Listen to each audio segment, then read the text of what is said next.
ఈ యుద్ధం దాయాదులైన కౌరవులకు పాండవులకు మధ్య హస్తినాపుర సింహాసనం కోసం జరిగింది. ఈ యుద్ధం కురుక్షేత్రం అను ప్రదేశంలో జరిగింది. కురుక్షేత్రం ఈనాటి భారతదేశంలోని హర్యానా రాష్ట్రంలో ఉంది. అప్పటి రాజ్యాలన్నీ ఈ యుద్ధంలో పాల్గొన్నాయి. కురుక్షేత్ర యుద్ధం 18 రోజులు జరిగింది. మహాభారతంలోని భీష్మ, ద్రోణ, కర్ణ, శల్య, సౌప్తిక పర్వాలలో ఈ యుద్ధం గురించిన వర్ణన ఉంది. భగవద్గీత మహాభారత యుద్ధ ప్రారంభంలో ఆవిర్భవించింది. పాండవు వీరుడైన అర్జునుని కోరికపై అతడి రథసారథి శ్రీకృష్ణుడు రథాన్ని రణభూమిలో మోహరించిన 2 సైన్యాల మధ్యకు తెచ్చాడు. అర్జునుడు ఇరువైపులా పరికించి చూడగా తన బంధువులు, గురువులు, స్నేహితులు కనిపించారు. వారిని చూసి అతని హృదయం వికలమైంది. రాజ్యం కోసం బంధుమిత్రులను చంపుకోవడం నిష్ప్రయోజనమనిపించింది. దిక్కుతోచని అర్జునుడు శ్రీకృష్ణుని నా కర్తవ్యమేమి అని అడిగాడు. అర్జునునికి అతని రథసారథి శ్రీకృష్ణుడికి మధ్య జరిగిన సంవాదమే భగవద్గీత. కురుక్షేత్ర యుద్ధం మొత్తం 18 రోజుల పాటు జరిగింది. యుద్ధం పగటిపూట మాత్రమే జరిగేది. సూర్యాస్తమం కాగానే పోరాటాన్ని ఆపేసేవారు. కురుక్షేత్రం వద్ద గల ఒక విశాల ప్రదేశంలో సైన్యాలు తలబడ్డాయి. ద్వంద్వ యుద్ధాలతో పాటు మూకుమ్మడి దాడులు కూడా ప్రతిరోజు జరిగే యుద్ధంలో భాగంగా ఉండేవి. రోజువారీ పోరులో విజేతలెవరో విజితులెవరో నిర్ణయించేది ఆక్రమించుకున్న భూభాగాలు కావు, మృత కళేబరాల సంఖ్య మాత్రమే. మరణం సంభవించేదాకా జరిగే ఈ రణంలో జీవించి ఉన్నవాడే విజేత. యుద్ధపు మొదటి రోజున రాబోయే మిగతా అన్ని రోజుల్లోలాగే కౌరవసేన పశ్చిమాభిముఖంగా నిలబడగా పాండవసేన తూర్పు ముఖంగా మోహరించింది. కౌరవసేనను సర్వతోముఖ వ్యూహంలో మోహరించారు. ఏనుగులు దాని దేహంగా, రాజులు శిరస్సుగా, అశ్విరదళం ఇరు పార్శ్వాలుగా ఉన్నాయి. భీష్ముడు తన మహారథికులైన ద్రోణుడు, బాహ్లికుడు, కృపులతో సంప్రదించి వెనుక భాగాన ఉండేందుకు నిర్ణయించుకున్నాడు. ధర్మరాజు, అర్జునుడు పాండవుల సేనను వజ్రవ్యూహంగా మోహరించారు. తమ సేన కౌరవ సేన కంటే చిన్నది కావడాన తమ సైనికుల్లోని ప్రతి ఒక్కరూ వీలైనంత ఎక్కువ మంది శత్రు సైనికులను ఎదుర్కొనేలా వారి వ్యూహాన్ని రచించారు. ముందు వరుసల్లో ఉండి పోరాడే సైనికుల వెనుక దానిష్యులు దాగి తమ బాణవర్షంతో శత్రువును నివ్వెరపరిచే వ్యూహం ఇందులో ఇమిడి ఉంది. ముందున్న సైనికులు కత్తులు, గొడ్డళ్ళు, గదలు, బల్లెల వంటి పొట్టి ఆయుధాలతో పోరాడేవారు. దుర్యోధనుడు తన ఆశలన్నిటినీ సర్వ సైన్యాధిపతి అయిన భీష్మునిపైనే పెట్టుకున్నాడు. కాబట్టి అతడి వ్యూహానికి ఆ మహాయోధుడి క్షేమమే కీలకం. దుశ్శాసనుడు భీష్ముని రక్షక దళానికి అధిపతి. 2 సైన్యాలు మోహరించి ఉండగా ఎదురుగా ఉన్న కౌరవ సైన్యంలోని తాత భీష్ముడు, గురువు ద్రోణుడు మొదలైన వారిని చూశాడు అర్జునుడు. అంతేకాదు 100 మంది సోదరులతో సహా బంధుగణం మొత్తాన్ని, అశ్వత్థామ వంటి మిత్రులను కూడా శత్రు సైన్యంలో గమనించి దుఃఖంతో కుంగిపోయాడు. నిరాశలో కూరుకుపోయి దిక్కుతోచక చేష్టలుడిగిన అర్జునుడు మార్గదర్శనం కోసం తన సారథి, గురువు, మిత్రుడు అయిన శ్రీకృష్ణుడు వేడుకున్నాడు. కృష్ణుడు అర్జునుడి నిరాశను పోగొట్టి కర్తవ్యాన్ని బోధించి అతన్ని సమరోన్ముఖుణ్ణి చేశాడు. కృష్ణుడు ఈ బోధనలే సుప్రసిద్ధ ధార్మిక గ్రంథమైన భగవద్గీతగా రూపొందాయి. ఈ యుద్ధం ధర్మానికి అధర్మానికి మధ్య జరుగుతున్న పోరుగా అభివర్ణిస్తూ ధర్మస్థాపన కోసం అధర్మపక్షం వహించిన వారెవరైనా సంహరించాల్సిందేనని, అది అర్జునుని కర్తవ్యమని కృష్ణుడు బోధించాడు. ఈ యుద్ధానికి ముందు ధర్మరాజు ఎవరూ ఊహించని పని ఒకటి చేశాడు. అకస్మాత్తుగా తన ఆయుధాలను, కవచాదులను విసర్జించి చేతులు జోడించి శత్రుపక్షం వైపు నడుచుకుంటూ వెళ్ళాడు. పాండవులు, కౌరవులు కూడా అతడి చర్యకు విస్తుపోయారు. కత్తి దూయకముందే లొంగిపోతున్నాడేమో అని నివ్వెరపోయారు. కానీ విజయం పొందేలా నన్ను ఆశీర్వదించమని తాత భీష్మునికు ధర్మజుడు పాదాభినందనం చేయగానే అందరికీ అర్థమయ్యింది. తాత ఆశీర్వాదం పొంది ధర్మజుడు తన స్థానానికి తిరిగి రాగానే పోరుకు సర్వం సిద్ధమైంది. యుద్ధం మొదలు కాగానే భీష్ముడు పాండవసేనను చిన్నాభిన్నం చేశాడు. అర్జునుడు పుత్రుడైన అభిమన్యుడు భీష్ముని ఎదుర్కొని అతడి అంగరక్షకులను ఓడించి కౌరవ సర్వ సైన్యాధ్యక్షునితో ద్వంద్వ యుద్ధానికి తలపడ్డాడు. ఆనాటి యుద్ధంలో పాండవులు విపరీతంగా నష్టపోయారు. విరాటుని పుత్రుడైన ఉత్తరుడు, శ్వేతుడు, శల్యుడు భీష్ముల చేతుల్లో నిహతులయ్యారు. ధర్మరాజు నిరాశతో మునిగిపోగా యుద్ధంలో అంతిమ విజయం అతనిదేనని చెప్పి కృష్ణుడు ఓదార్చాడు. యుద్ధపు రెండవ రోజున కౌరవ సేన ఇనుమడించిన విశ్వాసంతో పాండవ సేనను ఎదుర్కొంది. తమ సేనలో ఉత్సాహాన్ని నింపేందుకు ఏదో ఒకటి త్వరగా చేయాల్సిన అవసరం ఉందని గ్రహించిన అర్జునుడు భీష్ముని చంపాలని నిర్ణయించుకున్నాడు. కృష్ణుడి రథాన్ని భీష్ముని రథం దిశగా నడిపించాడు. భీష్మునితో ద్వంద్వ యుద్ధం చేసేందుకు అర్జునుడు చేసిన ప్రయత్నాన్ని భీష్ముని రక్షక దళం భంగపరచడానికి ప్రయత్నించింది. ఎట్టకేలకు అర్జునుడు భీష్ముడు ఒకరినొకరు ఎదుర్కొని అనేక గంటల పాటు తీవ్రంగా పోరాడారు. ద్రోణుడు దృష్టద్యుమ్నుల మధ్య కూడా అలాగే ద్వంద్వ యుద్ధం జరగ్గా ద్రోణుడు దృష్టద్యుమ్నుడి ధనస్సును అనేక మార్లు విరగ్గొట్టాడు. భీముడు దృష్టద్యుమ్నుని రక్షించాడు. దుర్యోధనుడు భీమునిపైకి కళింగులను పంపగా వారిలో చాలా మంది భీముని చేతిలో ప్రాణాలు కోల్పోయారు. కళింగ సేనను రక్షించేందుకు భీష్ముడు రాగా భీమునికి చేదోడుగా ఉన్న సాత్యకి భీష్ముడి సారథిని సంహరించాడు.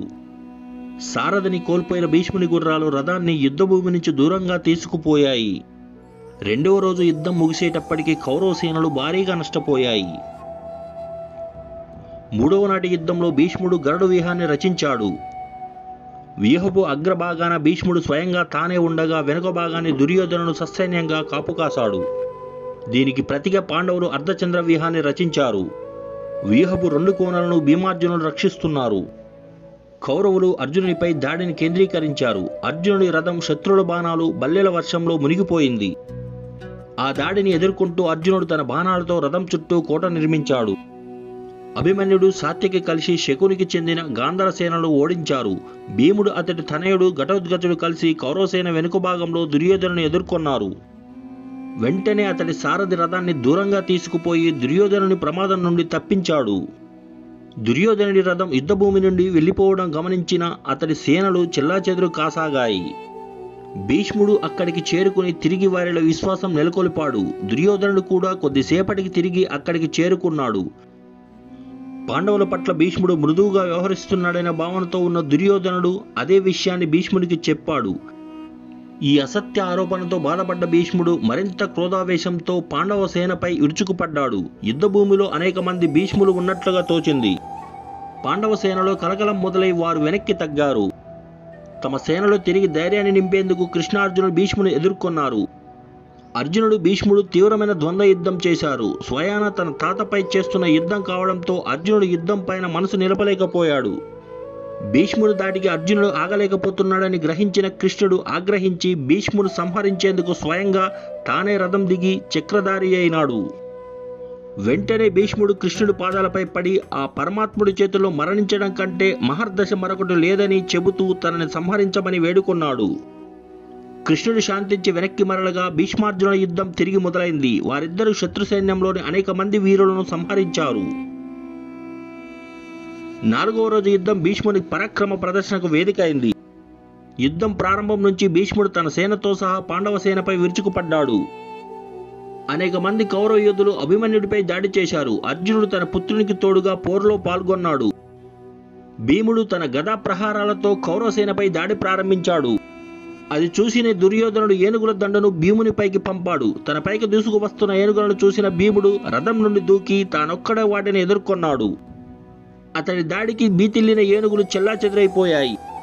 ఆ తొక్కిడిలో అనేక మంది కౌరవ సైనికులు మరణించారు. అది చూసిన దుర్యోధనుడు మరింత మంది సైనికులను భీమునిపైకి పంపాడు. వారి దాడిని ఎదుర్కొంటూనే భీముడు దుర్యోధనుడి సోదరులపై దాడి చేసి వారిలో 8 మందిని సంహరించాడు. ఈ పోరులో రొమ్ములో బాణం గుచ్చుకొని భీముడు రథంలో కూలబడ్డాడు. అది చూసిన ఘటోత్కచుడు వీరావేశంతో కౌరవసేనపై దాడి చేశాడు. ఘటోత్కచుడిని ఆ స్థితిలో ఎవరూ ఎదుర్కోలేరని తెలిసిన భీష్ముడు తన సేనను వెనక్కి రావాల్సిందిగా ఆదేశించాడు. సోదరును కోల్పోయిన దుర్యోధనుడు కుంగిపోయాడు. సోదరును కోల్పోయి దుఃఖిపీతుడైన దుర్యోధనుడు 4వ రోజు రాత్రి భీష్ముని వద్దకు వెళ్ళాడు. తమ కంటే పెద్ద సేనను ఎదుర్కొంటూ కూడా పాండవులు యుద్ధంలో ఎలా నిలబడగలుగుతున్నారు, ఎలా జయం పొందుతున్నారు అంటూ దుర్యోధనుడు భీష్ముని ప్రశ్నించాడు. పాండవుల పక్షాన ధర్మం ఉందని చెబుతూ పాండవులతో సంధి చేసుకోమని భీష్ముడు దుర్యోధనునికి సూచించాడు. 5వ రోజు యుద్ధం మొదలు కాగానే ఊచకోత కొనసాగింది. భీష్ముడి దాడిలో పాండవ సేన బాగా నష్టపోయింది. ద్రోణుడి దాడిని ఎదుర్కొన్న సాత్యకి అతడికి ఎదురు నిలవలేకపోయాడు. భీష్ముడు అక్కడికి చేరుకుని సాత్యకిని రక్షించాడు. అర్జునుడు 1000 మంది కౌరవ సైనికులను సంహరించాడు. ఊచకందని ఊచకోత ఆ రోజు ఆ తర్వాతి రోజుల్లోనూ కురుక్షేత్రంలో కొనసాగింది. ఆరో నాటి యుద్ధం మహామరణోమానికి గుర్తుగా నిలిచిపోయింది. ద్రోణుడు అంచనాలకు అందని మారణకాండను సృష్టించాడు. రెండు సేనల వ్యూహాలు చెల్లాచెదురైపోయాయి. ఎనిమిదవ నాటి యుద్ధంలో భీముడు 8 మంది ధార్తరాష్ట్రులను సంహరించగా కౌరవులు అర్జునుడి కుమారుడైన ఇలావంతుని సంహరించాడు. 9వ రోజున భీష్ముని నిర్వహించలేకపోతున్న అర్జునుని గమనించిన కృష్ణుడు కోపించి భీష్మునిపైకి లగించాడు. అర్జునుడు మళ్ళీ కృష్ణుని ఆపాడు. భీష్ముడు ఉన్నంత వరకు గెలవలేమని తెలిసిన కృష్ణుడు భీష్ముని ఎదిరించేందుకు ఒక శ్రేణి యుద్ధంలో నిలపాలని సూచించాడు. భీష్ముడి దాడికి తాళలేని పాండవులు 10వ రోజున శిఖండిని అతడిపై దాడికి పంపారు. అతడు ఒకప్పుడు స్త్రీ కావడాన అతడిపై యుద్ధం చేయాలని తాను చేసిన ప్రతినకు అనుగుణంగా భీష్ముడు ధనుర్బాణాలను విసర్జించాడు. భీష్ముడి శిఖండి దాడి నిర్విరోధంగా సాగింది. శిఖండి వెనుకగా దాగి భీష్ముడి దాడిని దాచుకుని ఉన్న అర్జునుడు భీష్ముడి రక్షణ కవచాలను ఛేదించాడు. బాణవర్షంతో శరీరం తూట్లు పడిపోగా భీష్ముడు రథం నుండి నేలకొరిగాడు. శరీరంలో గుచ్చుకొని ఉన్న బాణాల కారణంగా అతడి శరీరం భూమిని తాకలేదు. ఆ బాణాలే శయ్యగా భీష్ముడికి అమరాయి. అంపశయ్యపై ఉన్న భీష్ముని చుట్టూ కౌరవులు పాండవులు చేరారు. భీష్ముని కోరికపై అర్జునుడు 3 బాణాలను ప్రయోగించి తలకు దిండుగా అమర్చాడు. ధర్మరాజుకు రాజధర్మాలను బోధించాడు. విష్ణు సహస్రనామాలను స్వయంగా కృష్ణుడికి వినిపించాడు. భీష్ముడు యుద్ధం నుంచి వైదొలిగిన తర్వాత కర్ణుడు యుద్ధంలో ప్రవేశించాడు. దుర్యోధనుడు ద్రోణుని కౌరవ సైన్యానికి సర్వసైన్యాధ్యక్షునిగా నియమించాడు. దుర్యోధనుడు యుధిష్ఠిరుని సజీవముగా బంధించాలని కోరాడు. అందుకు ద్రోణుడు తన వ్యూహం రచించాడు. ద్రోణుడు యుధిష్ఠిరుని విల్లును తన బాణంతో ఖండించాడు. పాండవ సైన్యం తమ నాయకుని యుద్ధ ఖైదీగా తీసుకెళ్లారని భయపడింది. అంతలో అర్జునుడు రంగంలో ప్రవేశించి తన బాణాల విల్లువతో ద్రోణుని ప్రయత్నాన్ని తిప్పికొట్టాడు. ధర్మరాజును బంధించలేకపోయిన ద్రోణుడు అర్జునుడు అండగా ఉన్నంత వరకు అది సాధ్యం కాదని దుర్యోధనుడికి చెప్పాడు. అది విని త్రిగర్త దేశాధీశుడైన సుశర్మ తన 3 సోదరులు 35 మంది కుమారులతో కలిసి అర్జునుని సంహరిస్తానని లేదా తామే అతడి చేతుల్లో నిహతులమవుతామని ప్రతిజ్ఞ చేశాడు. యుద్ధభూమిలో వారు అర్జునుని ఎదుర్కొన్నారు. ఆ యుద్ధంలో సుశర్మ సోదరులు అర్జునుని చేతిలో మరణించారు. అర్జునుని ఎదుర్కొనేందుకు దుర్యోధనుడు నేడు అస్సాం రాజైన భగదత్తుని పిలిపించాడు. భగదత్తుని వద్ద వేలాది ఏనుగులతో కూడిన సైన్యం ఉంది. భగదత్తుడు సుప్రతీకమనే తన ఏనుగుపై ఎక్కి అర్జునుని ఎదుర్కొన్నాడు. సుప్రతీకము అష్టదిగ్గజములతో ఒకటి. తీవ్రంగా జరిగిన వారి పోరులో శస్త్రప్రయోగంలో అర్జునునికి భగదత్తుడు సరిజోడుగా నిలిచాడు. ఎట్టకేలకు అర్జునుడు సుప్రతీకమును చంపి ఆ వెంటనే భగదత్తుని కూడా సంహరించాడు. ధర్మరాజును బంధించాలన్న ద్రోణుని ప్రయత్నం కొనసాగింది, కానీ ఫలితం దక్కలేదు. 13వ రోజు ద్రోణాచార్యుడు పద్మవ్యూహం పన్నాడు. త్రిగర్తులు మళ్ళీ అర్జునుని యుద్ధానికి ఆహ్వానించారు. యుద్ధభూమికి మరోవైపున వారితో యుద్ధంలో నిమగ్నమై ఉండటంతో అర్జునుడిని పద్మవ్యూహ ఛేదనకు పిలిచే వీలు లేకపోయింది. అర్జునుడు కాకుండా పద్మవ్యూహాన్ని ఛేదించగలిగే శక్తి కలిగినది అతడి కుమారుడైన అభిమన్యుడికే. అయితే అభిమన్యుడి వ్యూహాన్ని ఛేదించి లోపలికి వెళ్ళగలగడు గాని వెనక్కి తిరిగి వచ్చే పరిజ్ఞానం లేదు. ధర్మరాజు అభిమన్యుని పిలిపించి పద్మవ్యూహాన్ని ఛేదించమని ఆజ్ఞాపించాడు. అభిమన్యుకు తోడుగా వెళ్లేందుకు ప్రయత్నించిన పాండవులను వ్యూహద్వారం వద్ద జయప్రదుడు అడ్డుకోవడంతో అభిమన్యుడు ఒంటరివాడయ్యాడు. ఆ సమయంలో జరిగిన యుద్ధంలో అభిమన్యుడు దుర్యోధనుని కుమారుడైన లక్ష్మణుని సంహరించాడు. అభిమన్యుడిని నిలువరించలేకపోయిన కౌరవులు దుర్యోధనుని ఆజ్ఞ మేరకు మూకుమ్ముడిగా అతన్ని ముట్టడించారు. ఈ విధంగా పద్మవ్యూహంలో ఒంటరిగా చిక్కుకొని కౌరవుల మూకుమ్మిడి దాడిలో అభిమన్యుడు వీరమరణం పొందాడు. 14వ రోజు తన కుమారుడు అభిమన్యుడి మరణ వార్త తెలుసుకొని తీవ్రంగా కోపించిన అర్జునుడు మరుసటి రోజు సూర్యాస్తమంలోపు జయద్రథుని సంహరిస్తానని లేదంటే అగ్ని ప్రవేశం చేస్తానని శపథం చేశాడు. జయద్రథుని అన్వేషణలో అర్జునుడు ఒక అక్షౌహిణి కౌరవ సైన్యాన్ని తుదముట్టించాడు. కౌరవ సైన్యం జయద్రథునికి రక్షణ కవచంగా నిలబడి అర్జునుడి కంట పడకుండా చూశారు. ఎట్టకేలకు మధ్యాహ్నం తర్వాత అర్జునుడు జయద్రథుని కనుగొన్నాడు. కానీ అతడు కర్ణుడితో సహా మరి 5 యోధుల రక్షణలో ఉన్నాడు. వారందరిని జయించి జయద్రథుని సంహరించేందుకు సమయం సరిపోలేదు. సూర్యాస్తమయం కావస్తున్న సంగతి గ్రహించిన కృష్ణుడు తన సుదర్శన చక్రాన్ని సూర్యబింబానికి అడ్డుగా నిలిపి సూర్యాస్తమయం అయిపోయిందనే భ్రాంతిని కల్పించాడు. జయద్రథుడు సంతోషంతో రక్షణ కవచం నుండి బయటకు వచ్చాడు. వెంటనే కృష్ణుడు సుదర్శన చక్రాన్ని ఉపసంహరించడం, అర్జునుడు జయద్రథుని సంహరించడం జరిగిపోయాయి. ఆనాటి పోరు సూర్యాస్తమయం తర్వాత కూడా కొనసాగింది. పూర్ణచంద్రుడు ప్రకాశిస్తుండగా ఘటోత్కచుడు గాలిలో ఎగురుతూ కౌరవ సైనికులను ఊచకోత కోశాడు. కర్ణుడు అతన్ని ఎదుర్కొని ఇంద్రుడు తనకు బహుకరించిన శక్తి అస్త్రాన్ని ప్రయోగించాడు. దాని దాటికి విలువిల్లాడుతూ ఘటోత్కచుడు మహాకాయుడై కౌరవసేనపై పడి మరణించాడు. అతడి కింద నలిగి వేలాది మంది సైనికులు మరణించారు. 15వ రోజు ద్రోణుడి చేతిలో ద్రుపదుడు, విరాటుడు నిహతులైన తర్వాత భీముడు, దృష్టద్యుమ్నుడు 15వ రోజున అతడితో పోరాడారు. మహావీరుడు, బ్రహ్మాస్త్ర ప్రయోగవేత్త అయిన ద్రోణుని జయించడం అసాధ్యమని గ్రహించాడు కృష్ణుడు. తన కుమారుడు అశ్వత్థామ మరణించాడని తెలిస్తే ద్రోణుడు ఆయుధాలను విసర్జిస్తాడని, అప్పుడు అతన్ని ఓడించవచ్చని కృష్ణుడు ధర్మరాజుకు తెలిపాడు. అప్పుడు భీముడు అశ్వత్థామ అనే ఏనుగును చంపి అశ్వత్థామ మరణించాడని అరిచాడు. దాన్ని నిర్ధారించుకునేందుకు ద్రోణుడు ధర్మరాజును అడగ్గా ధర్మజుడు అశ్వత్థామ హత కుజరహ్ అని చాటాడు. కుజరహ అనే పదాన్ని మెల్లగా ద్రోణుడికి వినపడకుండా పలికాడు. ధర్మరాజు మాటలతో తన కుమారుడు మరణించాడని నమ్మిన ద్రోణుడు హతాశుడై ఆయుధాలను విసర్జించాడు. అప్పుడు దృష్టద్యుమ్నుడు తన తండ్రి మరణానికి ప్రతీకారం తీర్చుకుంటూ ద్రోణుడిని సంహరించాడు. అప్పటి వరకు ధర్మరాజు రథం అతని ధర్మనిరతకు ప్రతీకగా యుద్ధభూమిలో నేలను తాకకుండా నడిచేది. ఈ అసత్యం చెప్పిన తర్వాత అతని రథం గాలిలో కాక నేలపైనే నడిచింది. ఆ రాత్రి కుంతి తన కుమారుడైన కర్ణుని రహస్యంగా కలిసి అతడికి స్వయాన తమ్ములైన పాండవులను సంహరించవద్దని కోరింది. కర్ణుడు అర్జునుని తప్ప మిగిలిన పాండవులను సంహరించాలని ఆమెకు మాట ఇచ్చాడు.